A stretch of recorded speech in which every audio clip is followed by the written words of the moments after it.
Boom. Hey guys, and welcome to the Cardinals Nation 24/7 podcast. This is episode 24. Once again, we owe you an apology because we went on a couple week hiatus. We hate missing a couple weeks worth of shows where there's some content to discuss. But we're back with you this week.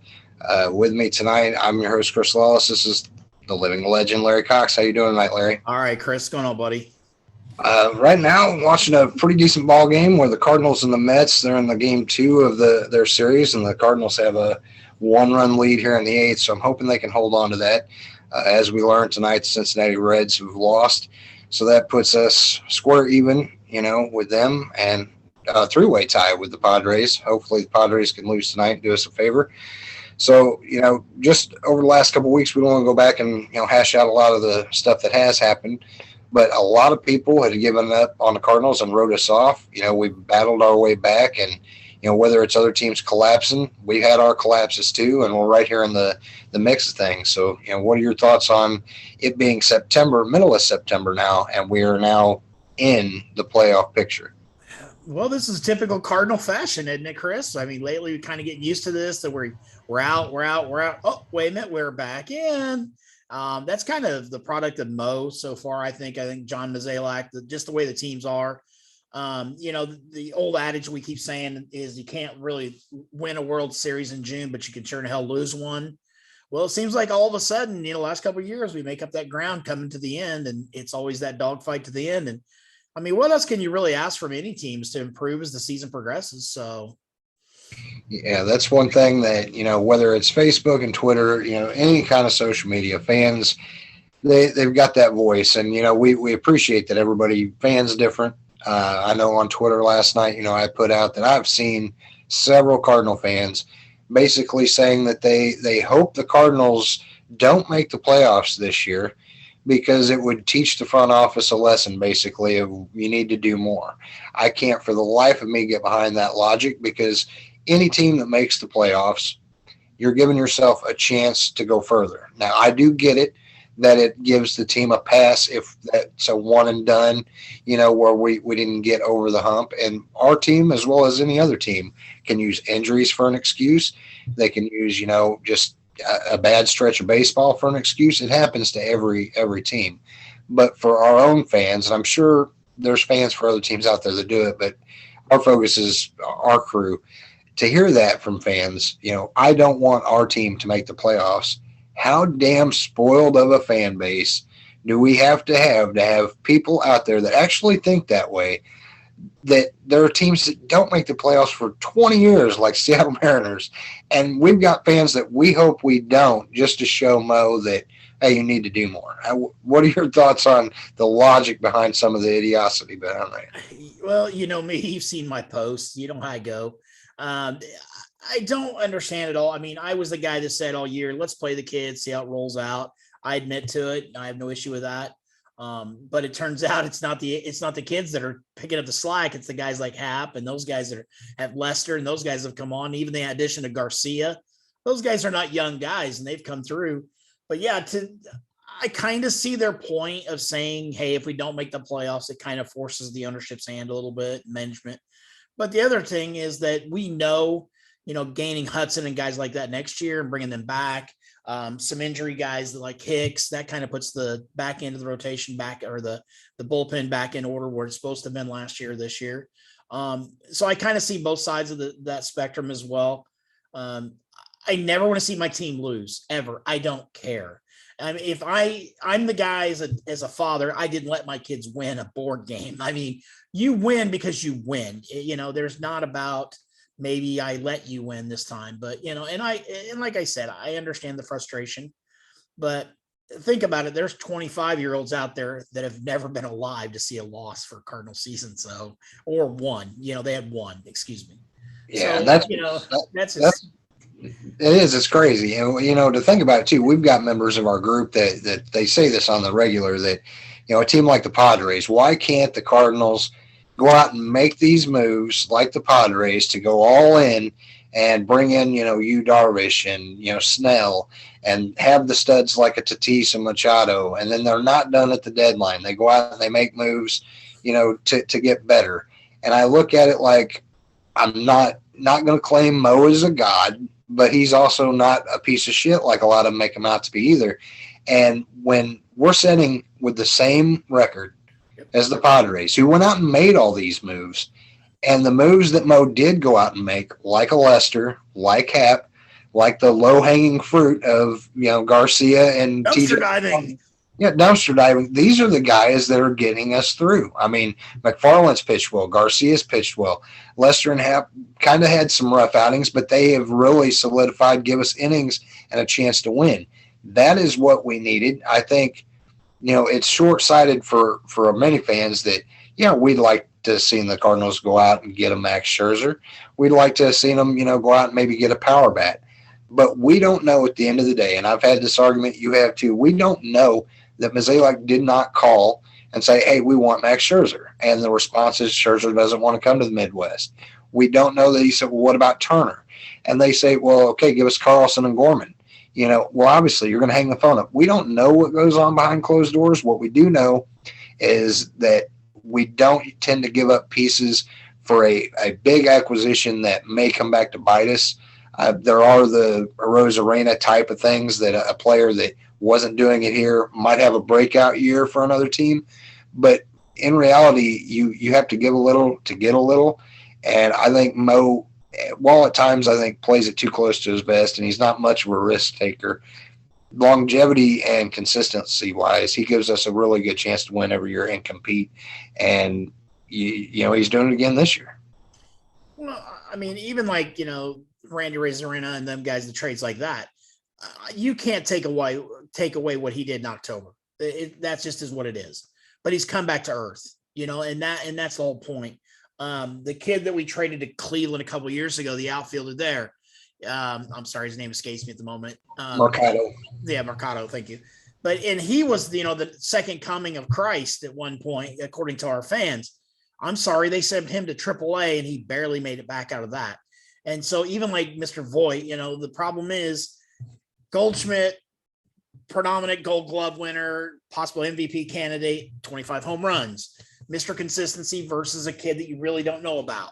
So which one do you give up? Nobody could predict that Voigt would get hurt or any of that happened as well. But at the same time, we took the experience this young club needed and added it in Goldschmidt. Then you tack on Arenado, you bring him in, and it's still not enough. And I get there's holes, and I get that we need help. But at the same time, you take an inexperienced kid tonight in Ponce de Leon, he comes out in a close game and walks the bases loaded and gives up a couple runs and almost costs the game. And then you've got a kid like, that Garcia, that's not a kid. You brought him in basically on a shoestring budget, and he came in and solidifies, and he does what he has to do. So do you want the guy that's aging his last day in the sun, so to speak, versus the young kid with his prominent career ahead of him? In these situations, I want the crafty veteran, just like a Wainwright or a Yachty, like you said. I would kid with you and Jared forever and ever about, old man time gets us all. But at the same time, you got to look at these guys. If they still got something left in the tank, not only are they giving you all that's left in that tank, they're spreading that knowledge to the kids that are sitting over there on the bench. The thing that really brought a lot of joy in baseball to me was when Bob Gibson would be in the dugout sitting next to Flaherty.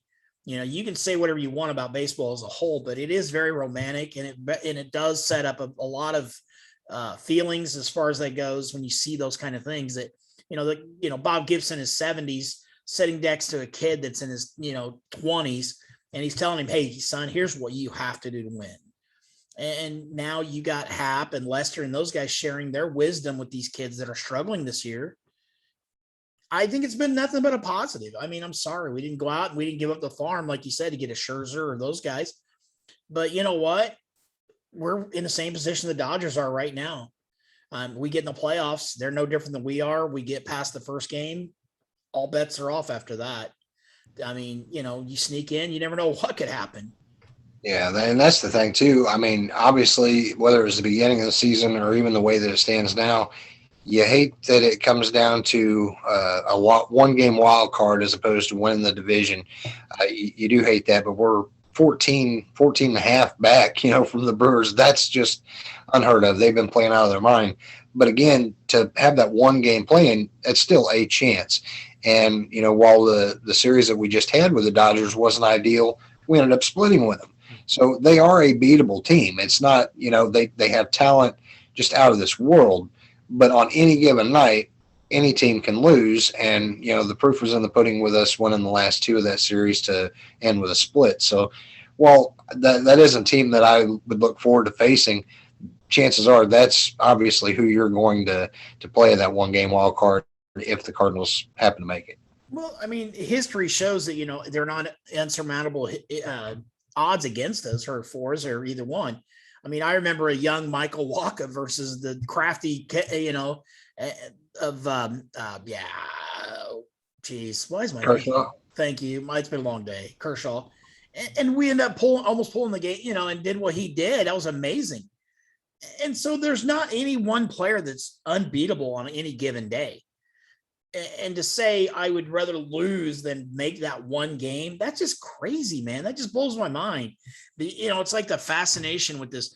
Well, guess what? Marp is 0 for 30 today, and I understand that it is frustrating from a fan standpoint to see a guy walk up there. And especially when you're thinking, should I leave the pitcher in who's actually had a hit in this decade versus the guy that hasn't hit nothing? I get that. I do. But at the same time, how about if Carp goes up there with that 0 for 30 count and unleashes a grand slam or the game-winning home run, and because he's capable of doing that. That pitcher's not capable of doing that unless it's Adam Wainwright. I'll give him credit. Yeah. But it is stressful both ways. I get it. And like I said, especially from a lot of us that are Cardinal diehard fans, we love the history, the nostalgia. And now you're watching a guy just basically fall apart right in front of your eyes. And it is a very sad moment as far as I'm concerned, because I was a Carpenter fan. I appreciate what he did. I mean, that a couple years ago when he just lit up Chicago and just dismantled them all by himself, the salsa, you couldn't keep it on the shelves. But at the same time, is there another player on the bench that would be doing better than him? Who are you going to bring in? Paul DeYoung? I mean, that's Yepidus. That's a guy I would have liked to see brought up, but what do I know? He was the guy nobody wanted 4 years ago. Remember that? We traded Matt Adams for this guy from Argentina. What? Yeah. No, and I mean, we can segue into that, on the whole Matt Carpenter thing, because me, I'm a sucker for nostalgia too.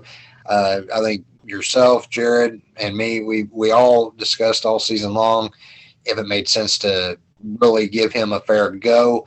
I think we were all on board with, you see what he's got in the beginning, middle of the season, it didn't, he kind of had spurts where it looked like he could be that platoon when needed. But this last month and a half where, I know he's not playing every day. It's hard for a guy to go up there without getting constant reps. But even in games where he's played and gets 3 or 4 plate appearances, as much as I love Matt Carpenter and I'll always be a fan of what he's done, I'm not a fan of the current player that he is. And I do feel bad, like you hate to see that, and especially from a lifelong Cardinal, that it's not just a guy having a rough year. This is a 2.5-year decline that we've witnessed, and he goes up there anymore. And you even having like a positive outlook, I try to always have that silver lining positivity of, no matter how bad it gets, I'm not going to call a guy trash. That's our biggest pet peeve, is hearing that. But in your mind, he's going to fucking strike out. You just know that it's going to happen.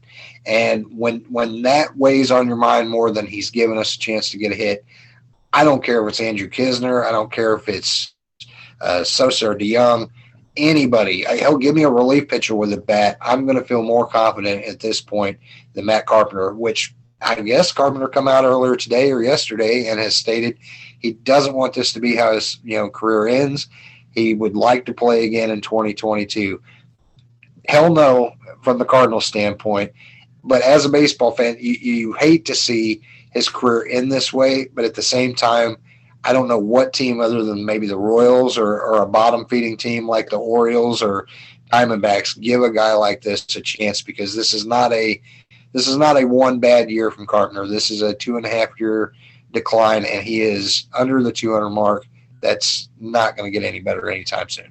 The last time we really witnessed this with Brandon Moss, remember that? He just kind of, all the rails came off, and it was like, oh my God, what's going to happen here? And then, of course, we had Alan Craig, the issues with his injuries and stuff, and it just went from being Mr. Clutch to nothing. I mean, it is devastating to watch.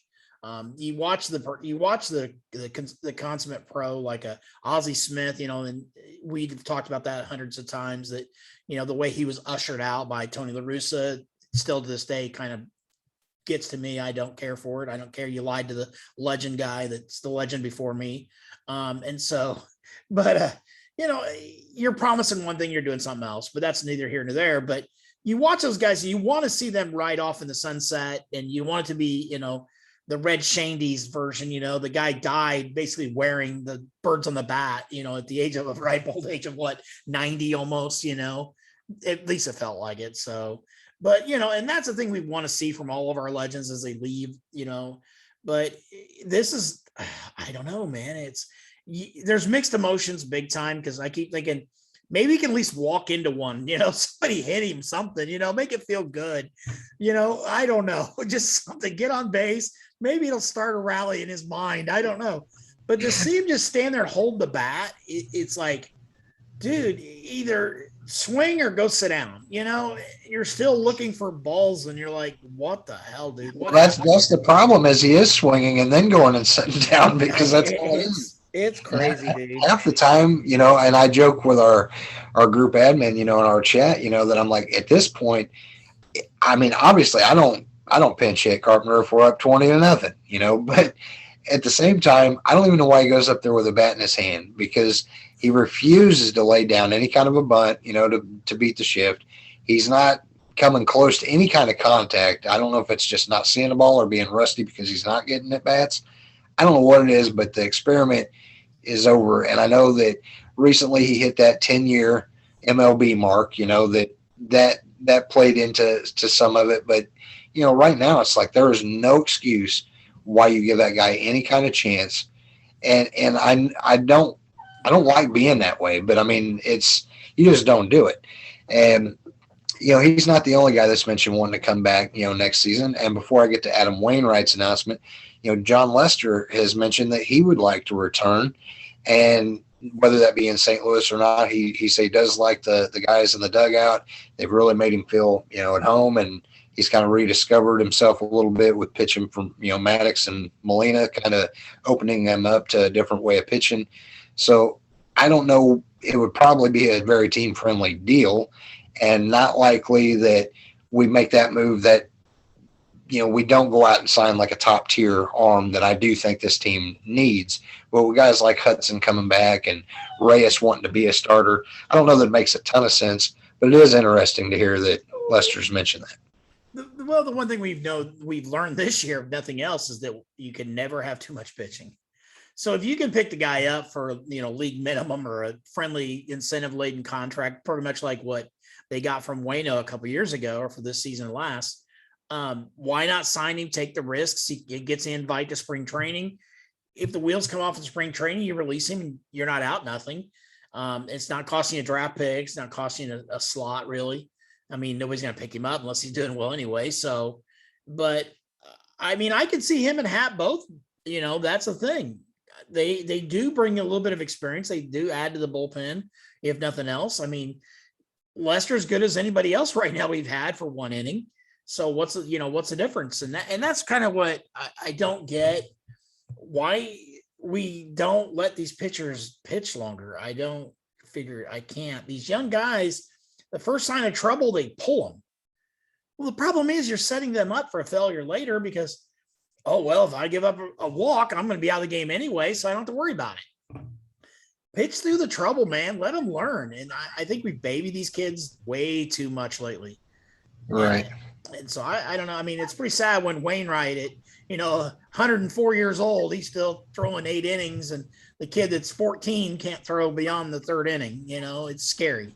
I would just be afraid that, with Lester and even Hap, I mean, I think Hap is more down the road than if Lester's showing interest, giving those guys an opportunity, whether it's an invite to spring training or not, they have that I want to be a starter mindset. And at this point in their career, would they rather go to a bottom feeding team and get that chance to start every day? Whereas playing for the Cardinals, I don't know. Obviously, we're not going to bring Carlos Martinez back. KK Kim, I think that ship has sailed also. Michaelis is going to be here. Hudson's going to be here. Wainwright, is going to come back per his announcement that he, has an interest. I mean, the Cardinals haven't really come out with a deal yet, but that's all but in the works. Flaherty's going to be back, and you do have other guys like a Libertor. And if they wanted to plug Genesis Cabrera into a starter, there's options there that maybe it doesn't make sense to bring in Lester. But if they're not going to go out and attempt to bring in a top tier arm via free agency, I think somebody like Lester would be a stopgap in the fact that injuries do happen, and you can have this guy go out there and you can rely on him for 4 or 5 innings. I just don't know that he would want to step into a closer, or not a closer, but a relief role where he could take over an Andrew Miller type of gig, but maybe he would be open to it. I'm not sure. Well, I mean, a lot of times, Izzy and those guys like that's where they started as starters. They moved over to the bullpen, and it made their career last longer, and their arms felt better. And so I see that as well, as like I said, both sides of that argument as well. But for me, okay, let's say you bring Lester back and Hudson proves that he's healthy. Lester comes out, he wins you 2-3 ball games in May or April or whatever. Then you got Hudson and Flaherty, they're firing all cylinders. Wayno's firing all cylinders. Guess what? Now you got an arm you can trade, and he costs you minimum. And so even if you get your cash back, you still get the money back. So I think the risks definitely are not overwhelming as far as, what's in there percentage wise. So I think the risks are definitely at least worth a look, kick the tires and see. Who knows what he wants? Maybe he tells them that, hey, if I don't start, I'm not coming back. And again, I kind of, from my mentality or my personality, I would like to be that guy that sits in on those meetings with the contract negotiations with Mo and those players when they discuss. And, us as fans, we don't hear that side of it. We just assume how it went. But, to hear Mo talk to, a Boris or one of those guys and really get down to the specifics of a contract, if he says, hey, I can't pitch 100 innings this year as a starter, then I'm not playing. Maybe he comes back and he says, hey, if you give me a role and I get to wear the birds on the bat, I don't care if you want me to go down and catch the bullpen, I'll go catch the bullpen. I just want to put the cleats on for another year and play. I mean, we don't know. Yeah. And I do think that guys that, that were the dumpster diving deals, like a McFarland, like Garcia, I think those guys have really made a case to be brought back next season, also, especially with the uncertainties of the bullpen and knowing that you're going to probably bring Hicks back, but they've even mentioned maybe Hicks, being a starter, which just makes no sense, to me at this point. Hudson, he might pitch this season still. They're still on the fence. He's had a couple outings where he's, been in the minors, and he might come up for this, last stretch of baseball. But I would hate to see fan reaction the same way that it's been, basically if that's our signing, we go out and bring Lester back on a deal and, retain some of these guys. Oh my God, would the world end? But like you said, to wear the birds on a bat, players and fans alike, there is something special about that. And knowing already that Molina's coming back and has announced that's going to be it, Wainwright is going to follow suit and come back, why would you not want to be a part of that farewell tour? Because you're going to get a front row seat to something special, regardless of the outcome. They're going to be a competitive team and go on a run. But just to witness that, it would almost be enough to make you want to, sign for a league minimum deal just to have that front row seat. Well, I mean, again, it's going to be a special year, especially now that he said that Yachty's, I'm done. This is it. I've had enough. I'm not going to hold you guys hostage anymore. I'm not going to tell my brother to go out and put it in the media, and I'm not going to beg for money. I'm not going to get me a pot and pan and shake it out in the corner for next cash here. But it solidifies his place in Cardinal legend and lore too. And there is not a one person alive that hasn't watched this man with a staff that doesn't believe he's not going to be a manager or coach someplace.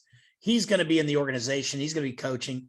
Maybe he will be in, the Dominican or the, Puerto Rico or somewhere as one of those teams or something, but he's got to start somewhere. Let's just hope it's not, the Matheny type. Hey, Schilt, thanks for holding my seat. Now go home, but, and I think that's where Wainwright is as well. I mean, I've speculated all year long. I've said, I think that Waino's looking for a spot in the TV booth, to be honest with you. I think that's where he's headed. And I think he'd be damn good at it. I just watching his interview, after yesterday's game, the AARP game, but even this year we've seen it, even like the Justin Miller's pickup and those kind of pickups we had, those guys came in and did a hell of a job. And that's what's the other kid that we picked up? They got hurt. What's his name? Yeah, I'm sitting here looking through it right now. I'm drawing a blank myself on who you're talking about. Yeah, the guy came in through strikes. He said, all I got to do is throw strikes. Oh, Wade LeBlanc. Yeah, LeBlanc. I mean, those guys like that, those are guys that nobody wanted. I mean, and our fan base, here we go again.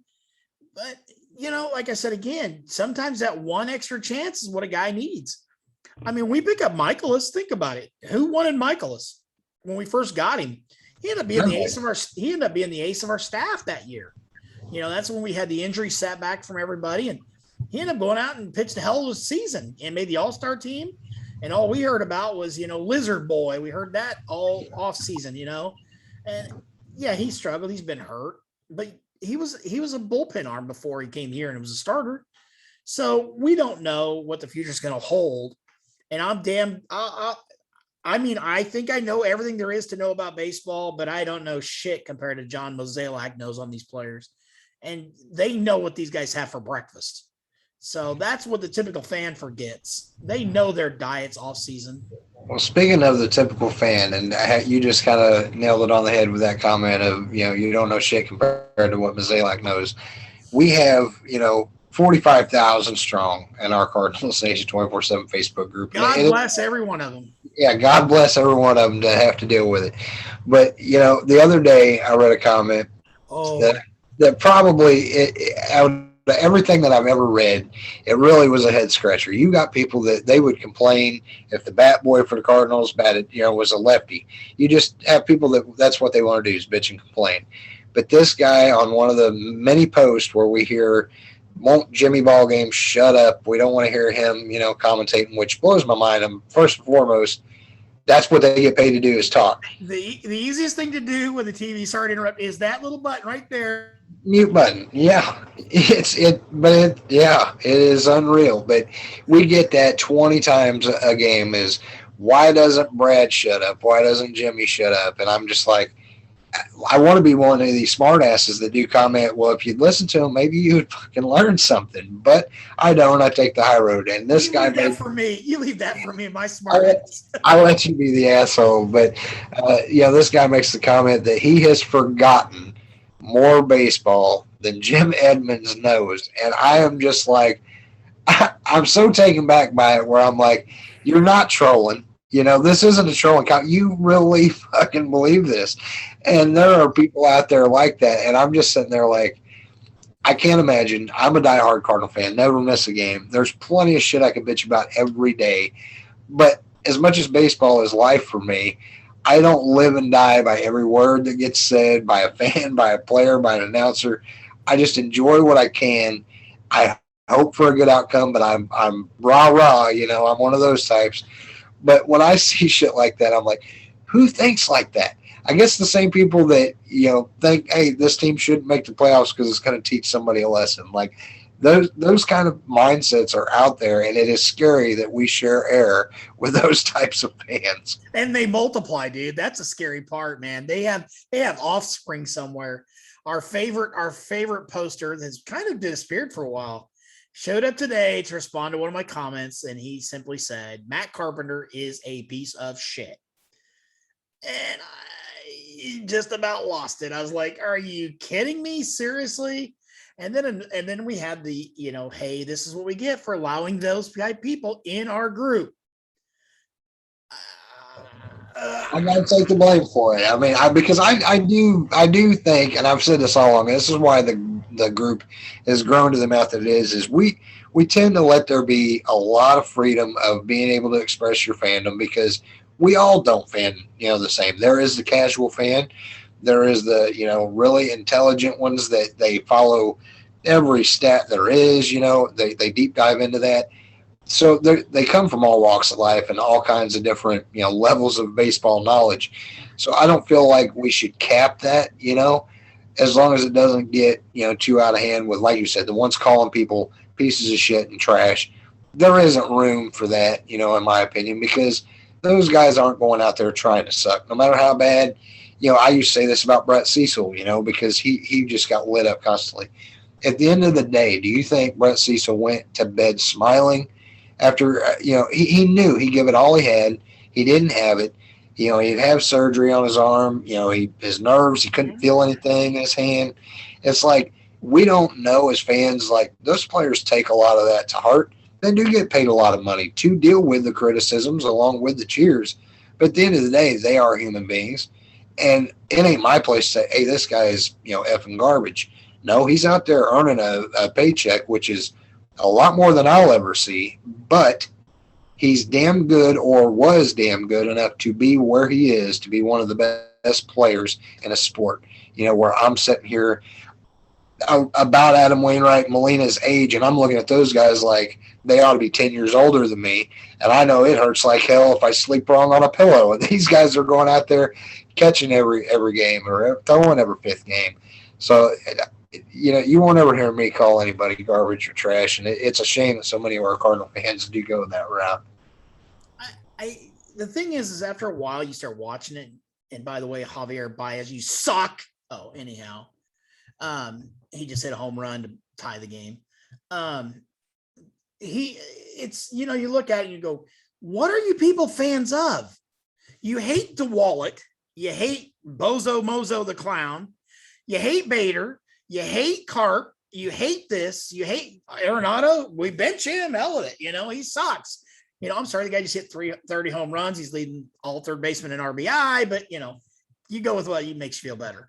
And so what are you fans of? A t-shirt that says the Cardinals on it? I mean, I don't get it. I mean, hell, there for a while they were bitching because they don't like those baby blue uniforms like behind you. They hate them. What do you like? Why are you on our group? Because Chris Lawless lets them. I would kick you all.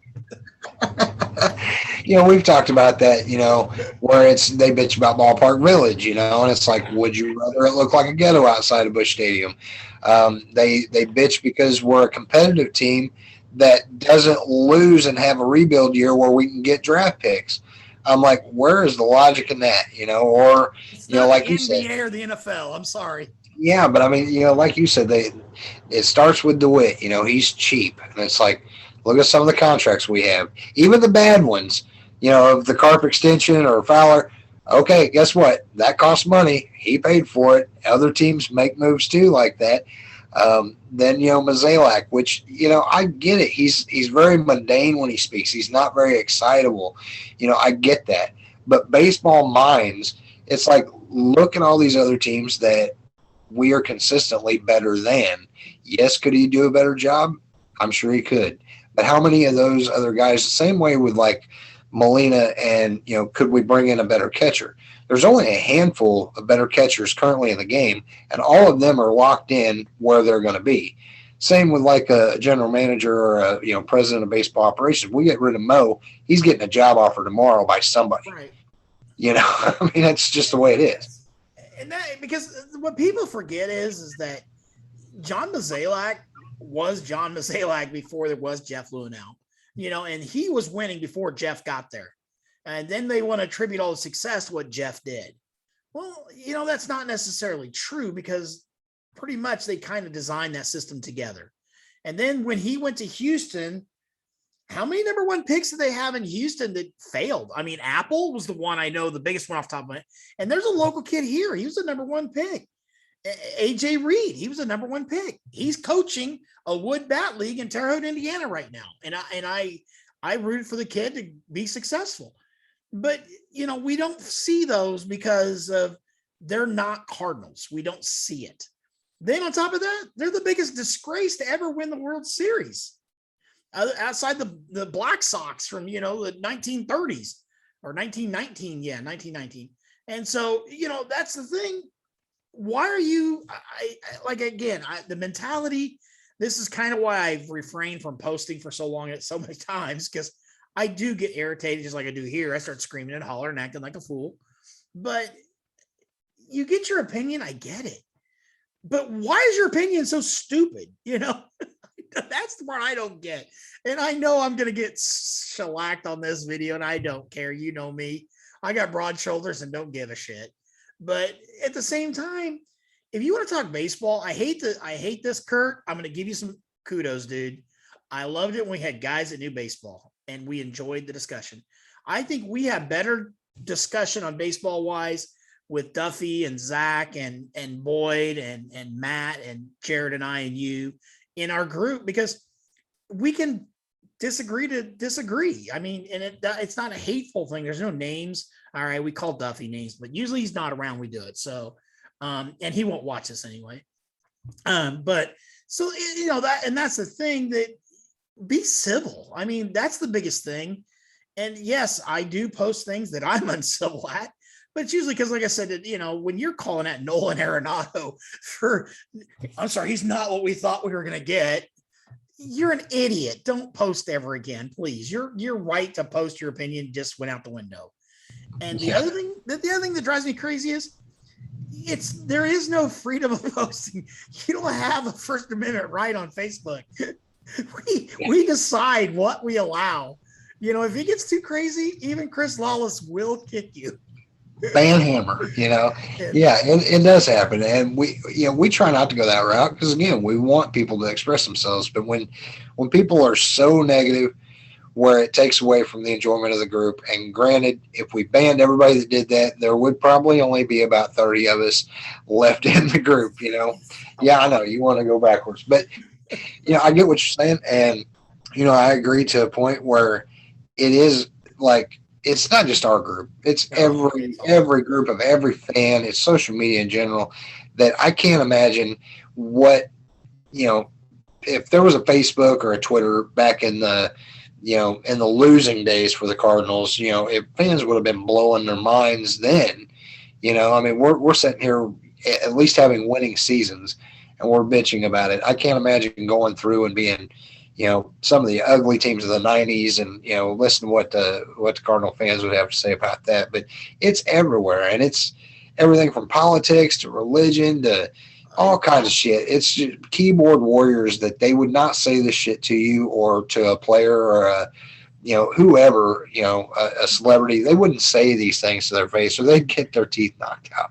When you're a 50-year-old man or even a 40-year-old man, and there's a lady that asks a simple question on our group, and you call them an ignorant bitch, that just shows how dumb you are, or uneducated or uncivil. I don't get it. I mean, at the same time, like I said, I've been here for a long time with the Cardinals, longer than you have, unfortunately. But I remember the hate for Ozzie Smith when he came on. Templeton was a hell of a player. All he's known as for is because of this. That is it. That's all he's known for as a Cardinal. The guy was a hell of a ball player.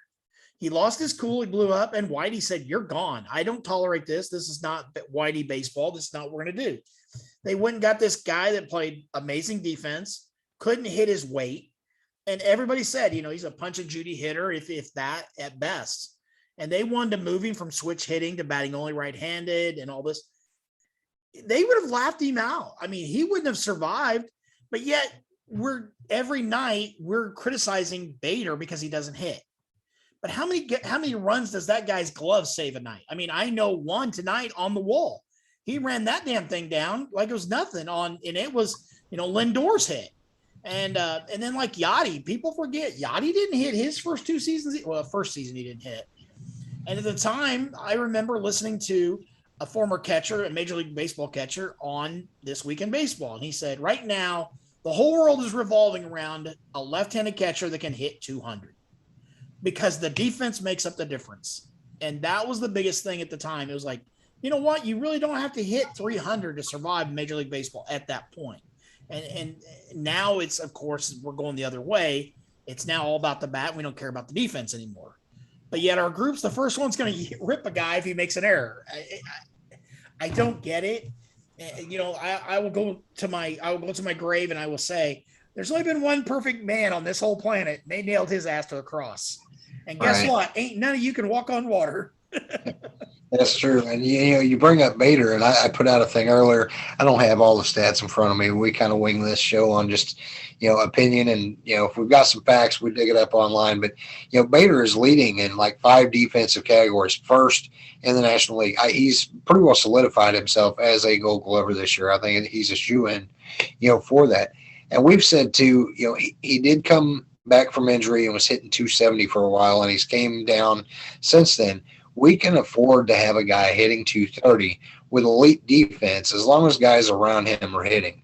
And that's where, the problem for the Cardinals has been, because you can't mask his batting average when you've got DeYoung barely hitting 200.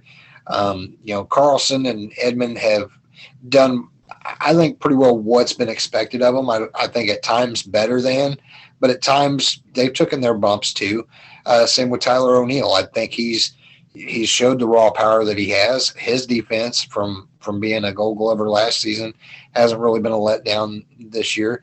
At times, Goldschmidt started the season very slow. He's warmed up and been consistent. His numbers at the end of the year are consistently the same. Same with Nolan Arenado. At the end of the day, it's what the numbers are on the back of a baseball card, and they don't change. They're consummate pros. They're consistent. So you're going to get that. But to expect Bader to be a 270 hitter, to play elite, defense, then you're looking at a Mike Trout. We're not, Bader is not Mike Trout, but he is playing defense just as good as what Mike Trout would be. He's just lacking with the bat. So I don't get the Bader hate. I think some of that is we do have some of the females in the group that it's all about the Goldilocks, and no matter how pretty he is, it doesn't. There's guys in our group like that too, though. There are, and not, no offense to them either. I get it, but it's like I think that's some of it is he does tend to show off a little bit. There might be a ball he doesn't have to dive for that he will dive for, and I get some of that is hey, he's a pretty boy, but these same people that call him a pretty boy were clamoring for let's bring Bryce Harper in, who is a pretty boy with the hair flips and all that shit too. So just because the numbers might be better from the offensive standpoint from a Bryce Harper, so is the money, because Bader is not making Bryce Harper money. And if he was, we sure as hell wouldn't be having Nolan Arenado or Paul Goldschmidt on this team. Well, I mean, if you look at it, if you really are fair, you look at a player like O'Neill. He's batting 280 right now. He's got 26 home runs, 26 home runs, 59 RBI. So is his production better at what his cost is versus Bryce Harper at what his cost is? And the differences is that you put a Harper on a team like the Phillies. Are they really that much better because of Bryce Harper, or just because they're that much better, period? They have Remuto as well behind the plate, and they've spent a ton of money. We found out a couple years ago, remember when they had to blow up the Phillies when everybody got hurt after we beat them, and with their high pay, they had the highest payroll in baseball at one time. They ended up firing their GM. They canned everybody around, and it took them how many years to get back to this point? And again, $600 or $700 million later, they're back in the hunt. And that I don't get it, because I look at players and I said, are we getting the value for a player? And yeah, Goldschmidt's a little older. We got him but he's still producing. I mean, he's still got a shot at 30 home runs, and it's rare, but he might get it. But even then, you're still 25 home runs. What do we have at first base before him? We had 8 different guys being sent out there, and half of them never played first base before. We had Dexter Fowler playing first base.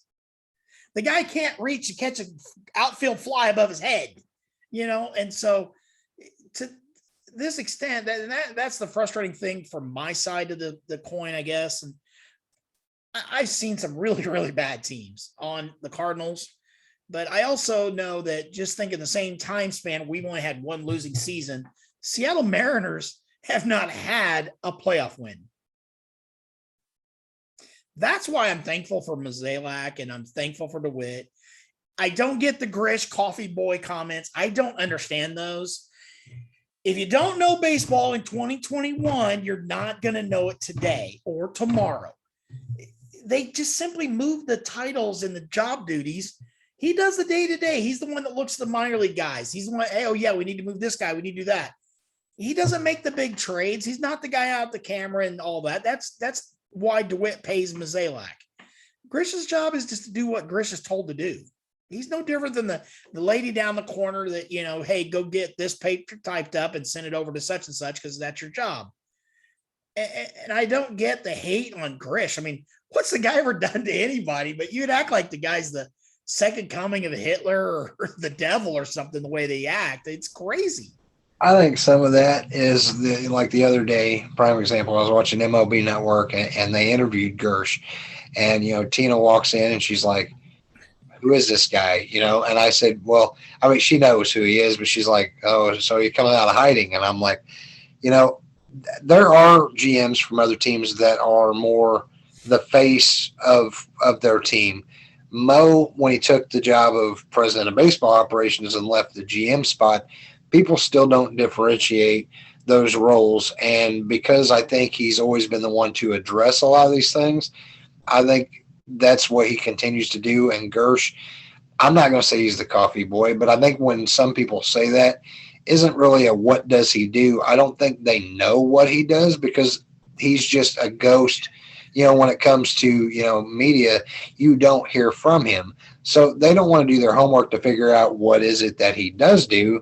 They want to take that shot of who is he and he's going to get the coffee, So who was the Chicago Cubs GM under Theo Epstein? I don't care because I don't watch Cubs baseball. I know Theo was the front guy. That's the guy we were used to. But the other guy, the GM, was doing his job. That's just something they actually allocated funds and they moved job titles around. They freed up responsibilities. That's all they've done.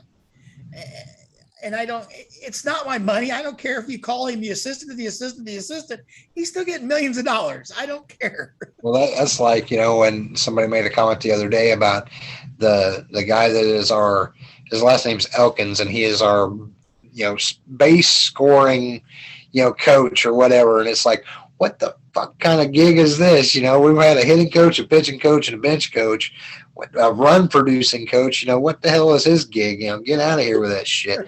I get it. And to touch on like the hitting coach too, I think this offseason that has to be addressed. It really does because you're putting your pitchers in a really tough spot. Adam Wainwright is not going to go out and give you as good of a year this year or next year. I just don't see that happening. And you can't rely on guys to go out and if you don't, give up 2 runs or less, the game's over. I don't get it. So you're twitching over there. I'm hoping the Mets aren't kicking on our ass. No, Yachty does a Yachty, hits into a double play and ends the freaking 2 men on, at least 2 men on. Sorry. You're about 30. No, you're 30 seconds ahead of me. Everybody always is. But, just looking at the way the team, is heading into next season, I think there will be some things that, do get addressed. But the coaching staff, I think something needs to be shook up there too. And I'm not saying Schilt needs to be fired. I'm not saying that Maddox necessarily needs to be, gone. But I do think you need to take a hard look at the hitting situation, the scoring philosophy, that Jeff Albert's system from the minors to the majors. They've wanted to give it time for everybody to get adjusted to it. I'm ready to chalk that shit up as a lost experiment and move on because Jeff Albert, to me, I know he isn't the one going up there with a bat in his hand. I know all these players have individual hitting coaches that work with them. But at the end of the day, when there's not runs being scored, somebody's got to be the scapegoat. And you are not going to go fire 90% of your team for not being able to hit. You've got to go cutthroat on the guy that, his philosophy is kind of got this team floundering. I think he left his trash can lid in Houston. That's all. Yeah, I agree. I agree with that. And I believe that I think that the disconnect for a long time was the Cardinals organization as a whole we taught the minor leagues a certain way. Alberts comes in, it's totally different from what they had before. So that philosophy has to change. It has to become from someplace. The problem is there's no Jeff Alberts guys from single A that are in the majors. So there's nobody that carries that philosophy, that thought process over. And the thing we're seeing is that, again, I don't think people understand the concept of what those coaches do. I read a really good article a couple years ago, and they were talking about the hitting coach with the Washington Nationals. And they were talking about what is his job role. And his job role is not to adjust batters' swing, their stance. What he does is he'll say, okay, like a baiter, okay, see here, you're facing Scherzer on a 3-1 count and your elbow has dropped. But here you got to hit 3-1 count against the same hit batter or same pitcher, your elbow's up. What's the difference here? And that kind of analytics, that's what they're breaking down. They don't get in there and say, oh yeah, your swing, you're not this, you're doing this, you're doing that. That's what the analytics guys do. That's their job. They just put together a game plan, like against the Mets. Coming into this game, it was very simple on the radio. Horton said, game plan against the Mets is get the starters out of the game. Take as many pitches as you can, foul off as many. And Stroman was right on tonight. I mean, the guy was striking us out because the thing was he was aggressive against us. He came after him. I could listen on the radio. So that's the different mentality right there. Now, do we know that's Trev Alberts? Or Trev Alberts, geez, that's football player. Sorry. Is that Alberts or is that Schilt? I mean, we don't know. I mean, we're assuming that's Alberts' philosophy. Hey, well, the problem is we know the success, even without Alberts being in Houston, they're still hitting. Those guys are still hitting. So there's a philosophy there that did work. Whether it's his or not, I don't know. Whether he can convey that message to his players, that's a lot of it. I mean, you could have a mediocre team run through walls for you if you're a good manager or a good teacher. And then you could be the best manager in the world and not be able to get to your players where they can understand. And I mean, even like Tony La Russa, how many young players did we see La Russa push aside because he liked that veteran process? He liked those veteran presence. He gets to the White Sox, Mankato, whatever his name is, that hits the home run with the up by 3-6, whatever they were up by. The guy retired from baseball because he just said, I'm done. I don't need this. So, there's a really good Hall of Fame manager that missed out on one player he couldn't reach. Yeah. And, some of it comes down to, like the Matheny and Mabry era.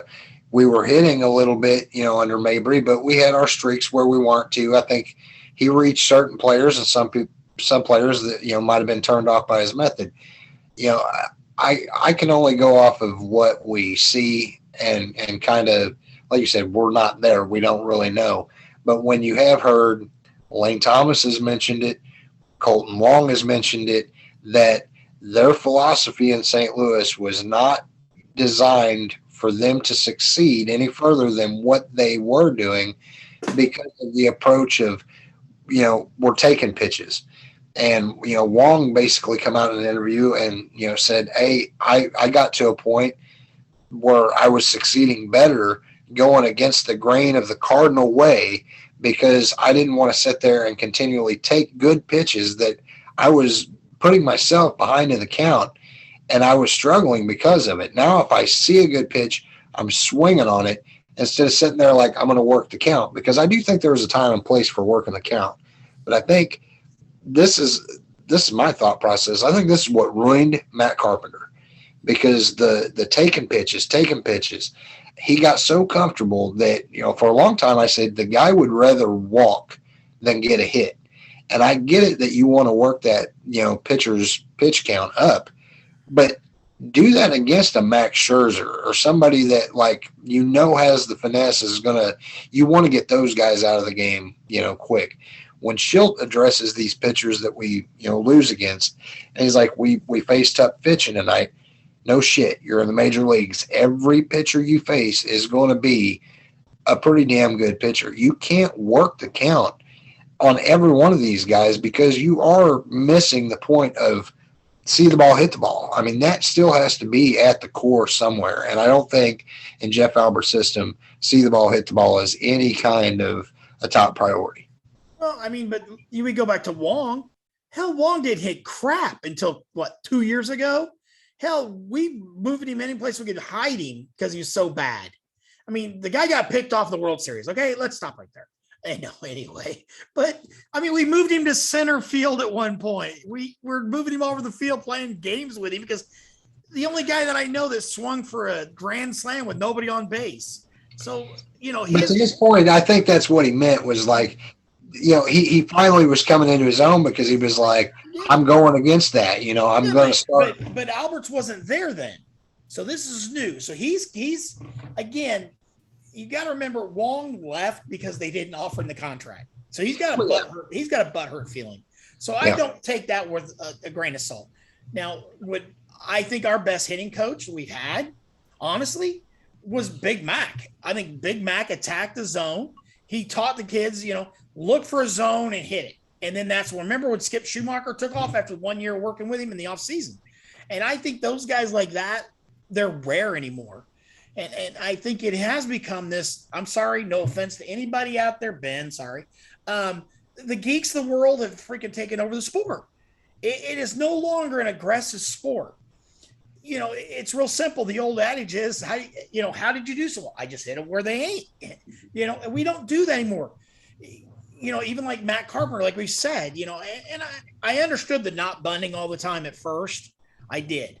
So save it for when that guy is playing over and you really got to move him over, then you do it. Don't just do it every time.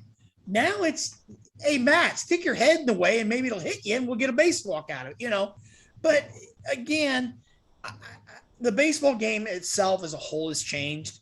And I understand that, you've got these kids that, 22 years old, you just gave him a $340 million contract and he may be injured the rest of his career. Who knows?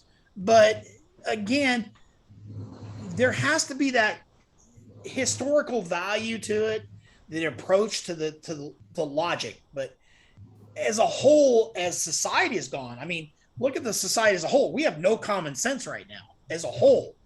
I mean, you see, never mind. I'm not going to go there. But we don't embrace what we've learned from the past. We're too busy trying to invent the future. And that's where I was not a Tony La Russa fan. I get it. He's a great manager. I'm not ever going to belittle that he did a great job as a manager. And the fact that what he did in St. Louis is amazing. But he had teams that were built for that reason. There's a reason that with the two best power hitters in baseball, he won one World Series. He had a great pitching staff in Oakland. He didn't win the World Series. He came here and it still took him 10 years to win a World Series. So all those things have to mesh before that happens. And again, Schilt is in his first go around as a manager. Tony La Russa had Jim Leland as his assistant manager at one time. He had Dave Stewart as his pitching coach. Those guys that played. Who's on over there with Schilt? I mean, right now, Alberts, who? You've got, and I get Maddox, but Maddox's claim to fame, if you think about it, really, is Washington Nationals with Washington Nationals, who was a stacked rotation. I mean, it wasn't like he was struggling trying to teach kids like Duncan did. Hell, let's go get this Jamie Garcia kid that played for Cleveland, and I'll turn him into the world's best pitcher you've ever seen for one night. I thought you were going to say his claim to fame was being Greg's brother. Like, who are you? Greg Maddox's brother. That's why Maddox in St. Louis they don't give him this much extra on each side of the plate. Yeah, no shit. Like they did the brother. But that's the thing, though. Schilt is he's going to have to weed through those guys to find his guy. And I think Duncan and La Russa didn't start together. But I will forever and ever, I will tell people, scream top of the mountainside. Duncan was the mind behind the game. It wasn't La Russa's moves. La Russa was very predictable. I'm sorry. Oh, seventh inning, got to bring in the seventh inning guy. Oh, eighth inning, bring in the eighth inning guy. And because he wanted to rewrite baseball. Oh, I know we'll bat the pitcher 8. That's neat. He didn't do jack. It didn't work then. It won't work now. But I think some of that is what Schultz. I'm not going to call it a demise because there's still time to be, right the wrongs here. But you got a seventh inning guy and eighth inning guy, and I get it that pitchers nowadays have to face 3 batter minimum. I get that. I don't understand why if we've got a guy, say a McFarland, say a Garcia, goes out there and pitches and gets out of the inning in 6 pitches, looks sharp. Why you don't put him back out for a second inning and tell Gallegos or Reyes, today you're done. You're not pitching today. You're getting a day off. Like, I know you can't go into a game necessarily and have that, hey, you're not pitching today. But if a guy has it, plug his ass back in there for that's why I think the bullpen is run so ragged, is because a guy will go out there and get through 5-6 pitches. We're out of the inning. Well, you're done. Now we're going to bring Gallegos in, who's pitched 8 days this week. And those guys get wore out, and I know that it's a different, baseball is different than it was years ago. And these guys are coddled, but they are also throwing 100 mile an hour and not, pitching like Wainwright does, where they can kind of work their way around. Baseball's a different thing than it used to be, but to have Schilt, so I think he's predictable. When you see that and you're like, well, Reyes is coming in, Gallegos is coming in, you just know. And if you know, the other team knows. That's exactly right. And going into a game, that's why all year long I said a bullpen by committee, a closer by committee, I think is more of a threat, because a team doesn't sit there and be like, okay, we know what Alex Reyes has. And I know he was damn tough the first half of the year, but we know what he has. We know what he's going to come at us at. So at the end of the game, we know that's who they're going to. Like, they might not know who TJ McFarland is. They might not know what Garcia has. To see that I think needed to be the weapon from the get-go. And I don't know.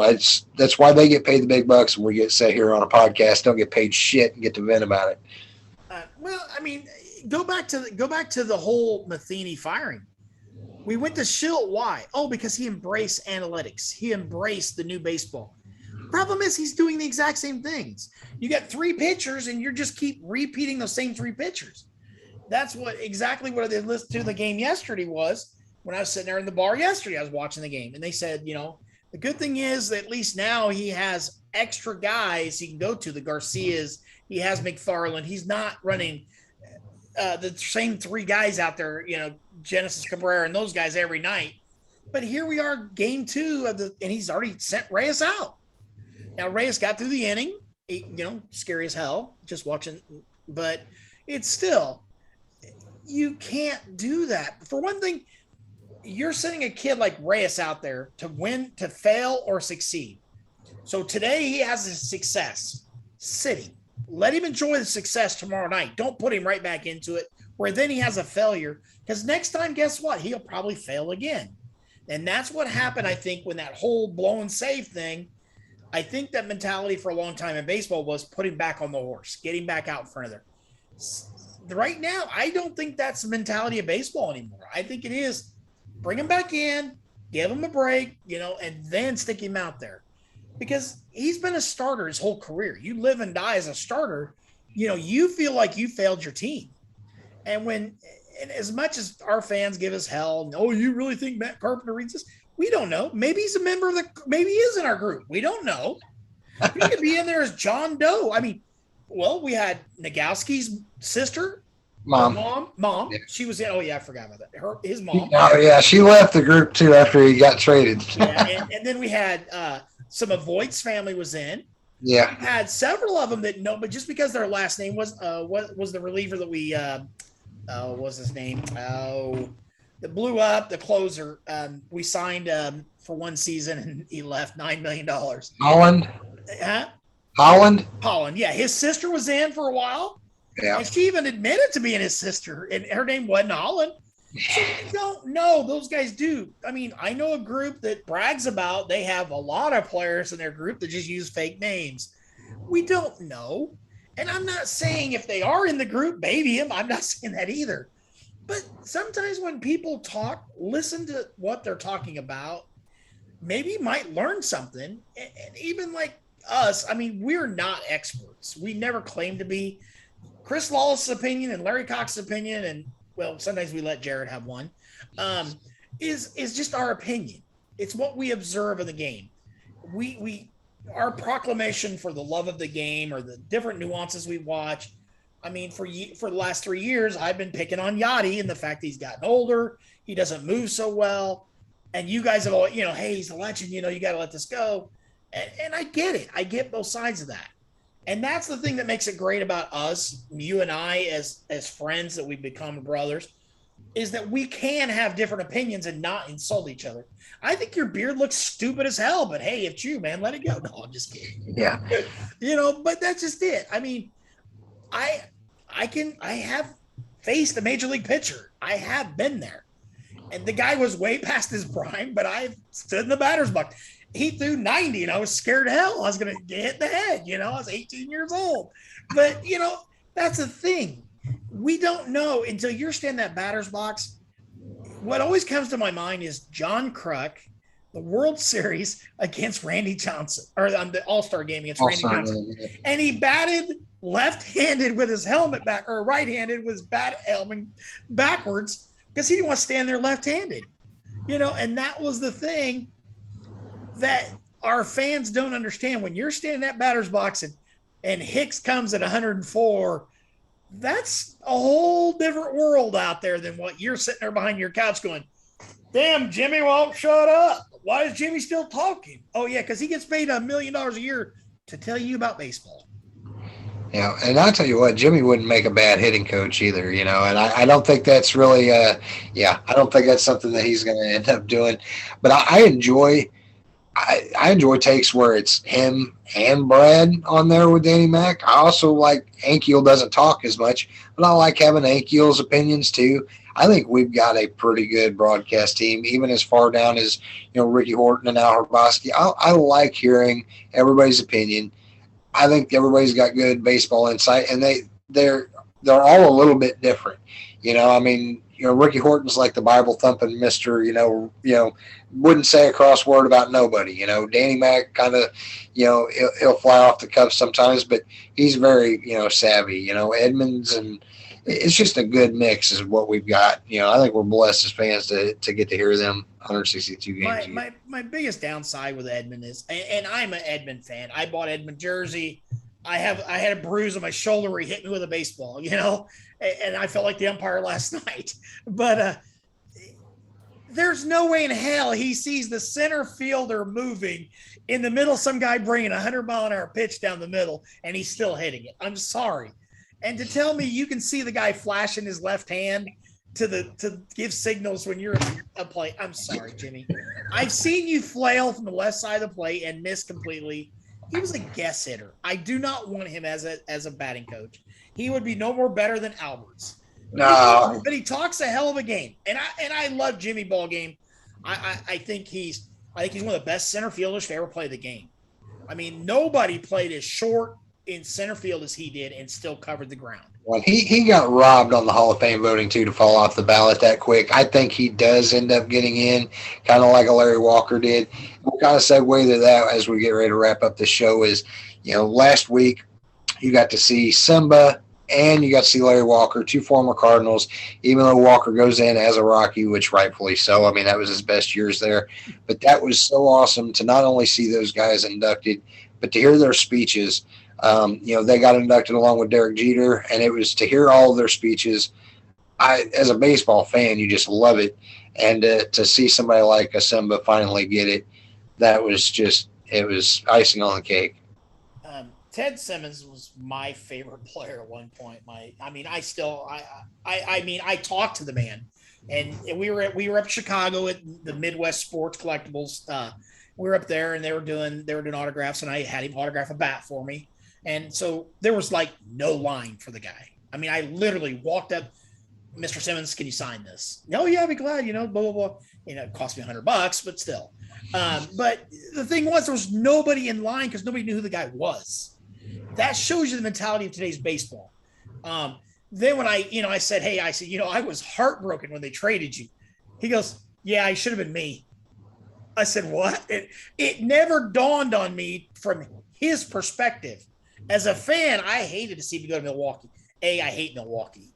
I hate Milwaukee. I still to this day hate. It's one of the stinkiest towns I've ever been in. It's horrible.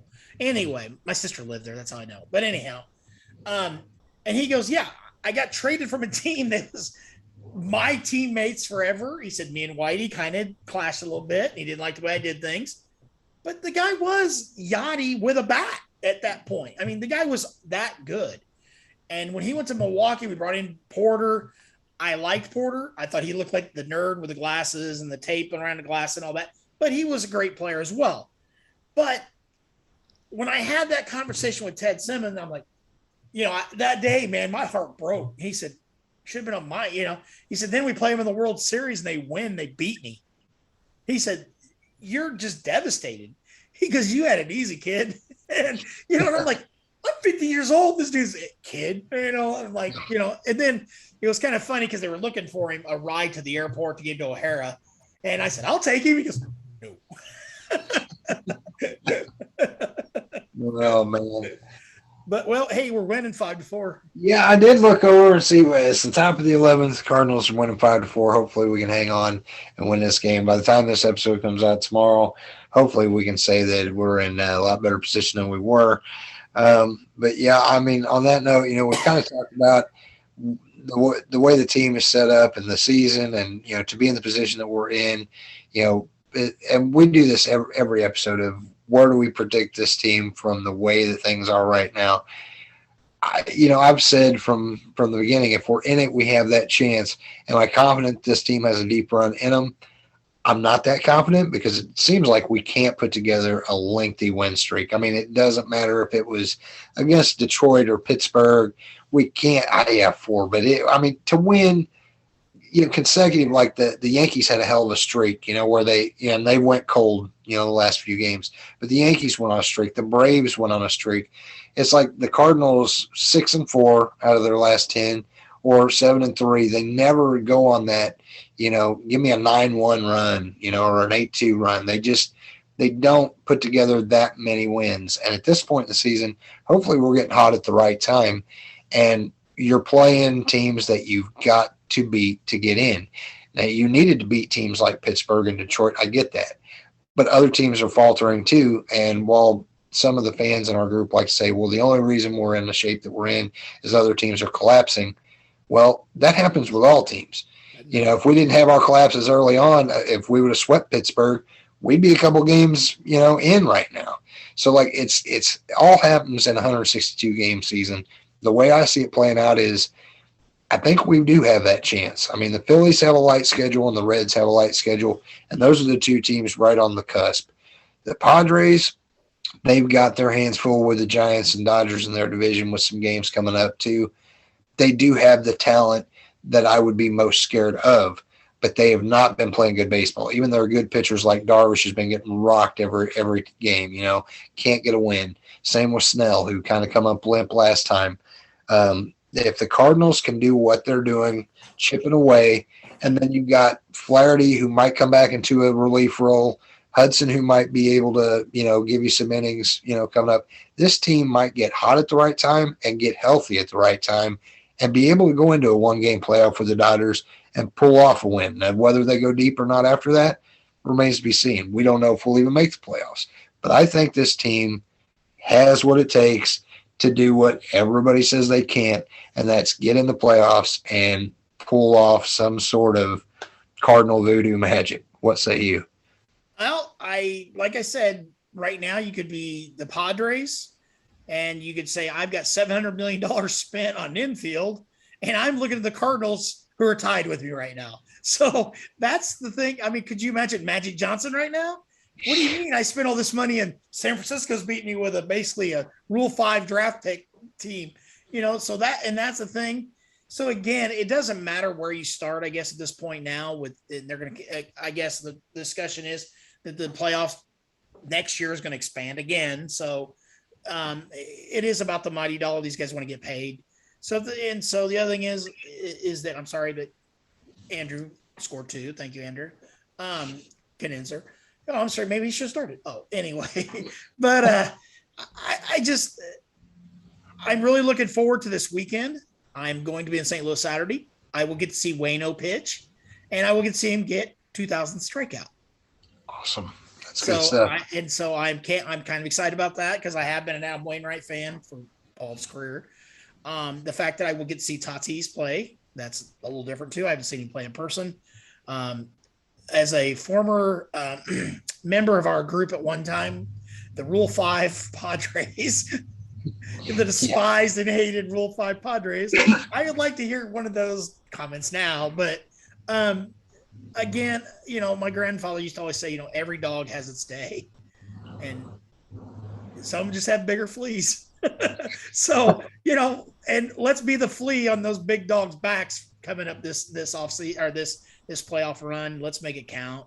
And like I said, maybe we do get hot. Maybe the Mets maybe the Reds games and these Mets games are our stepping stone into saying, hey, we do belong here.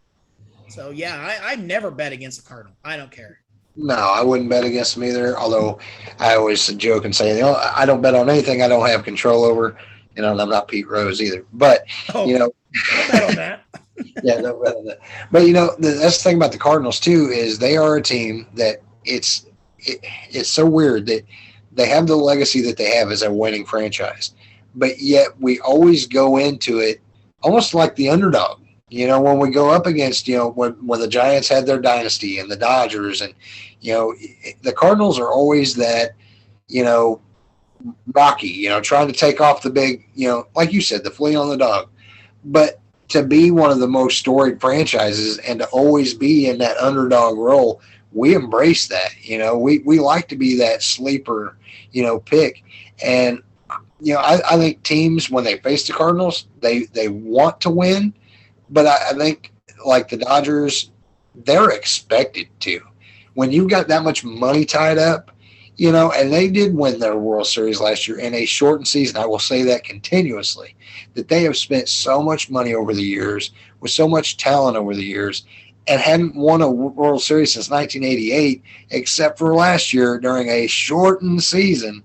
The Cardinals, I think, can go in, knock them out like they did with the Matt Adams home run off Kershaw. I think that's the type of feeling that we'll get this year. I think we'll go in and we'll knock out the big dog in the first game. My grandmother was a Brooklyn Dodgers fan, so I always had to hear the Dodgers stories, and she loved the Dodgers even when they moved to LA. And so when the Cardinals knocked off the Dodgers all the time, it was a personal victory for me because I did give her hell. I was a Chicago Bulls fan. She was a Boston Celtics fan. And when Larry Bird lost, she cried. I laughed because I like Michael Jordan, but it's kind of, that's just how the mentality is. Like you said, you got a team with $700 million just in their infield in San Diego. And right now they're tied with an upstart young team with 6 geriatrics coming out of the bullpen and bitching on the mound. And what the hell, that just shows you again, money can't always buy you wins. No. And the thing was, back in the day, in the 80s and 90s, the Dodgers had like every year Rookie of the Year, the Cy Young winner every single season, and they still didn't win the World Series. And so maybe it's not always about the flash, you know what I mean? And I think the Cardinals, they embody the Midwest spirit that, you bring your lunchbox, you come to work. And I think that's part of it now, and I think it's time to go to work. Yep, I agree. And, I've said this every time we end a podcast. Obviously we want to thank everybody that tunes in, listens on the audio versions of the podcast, that tune into the YouTube channel. Well over 1,000 subscribers now. We appreciate everybody that does check us out. Help us out by sharing this stuff out.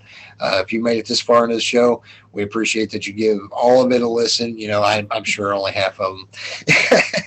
But no, we do appreciate everybody in the Facebook group, on Twitter that, does follow our accounts. We're 45,000 strong in the group, 66,000, followers on a Facebook page. But we do appreciate, you giving us a chance to be the voice of the group and to, have our opinions shared with you guys. And we welcome all the feedback, positive and negative. The comments that are left on YouTube are usually more of the positive, which we appreciate. People like to get on us for missing a couple weeks. We're looking forward to that podcast. So I want to go ahead and say next week we will put out a show. We're not going to leave you hanging for 2 weeks. Larry, you're gonna do it. But but regardless, we're going to try to get out some content. We know the way that the season's going, and it's crunch time. We want to be able to put out some content, because it's going to be exciting ball the rest of the way out. Or every game matters, so every episode's going to matter. So we appreciate everybody. Larry, you want to end with some final thoughts? I get carried away. I enjoy the game. I do. I love the Cardinals. I get carried away. It's all in good fun. Don't take it personal just because I hate most of you people. No, I'm just kidding. But no, we enjoy the podcast. We do, like Chris says, we encourage people. Hey, if there's something we're doing that's doing it right, let us know. If we're doing it wrong and you don't like it, let us know. Because we know who the one person that keeps giving us the thumb down is. He's a midget. We don't care. Anyway, he's about this tall. And he's butthurt. But he can get talent on the show, though. Oh, anyway. So from coast to coast. Oh, wait a minute. That's the other show. So no, I actually, we have a good time with this, and that's the way it should be taken. Is it's two guys and sometimes three, usually three. We miss you, Jared. Is that we do just have fun doing this. So don't take it as hard as you do the baseball games, because I'm not over 30 yet, so I'm over 100. I don't know, but all in all, it's Cardinals baseball. We have fun with it. It is a game. It's life's challenges come to an end when you're watching a game. So just enjoy it. Don't take it so serious as we do sometimes. I'm only 20 years old. The hair's gray. I blame Chris. But no, all in all, it's, just go Cardinals. Thanks for tuning in, guys.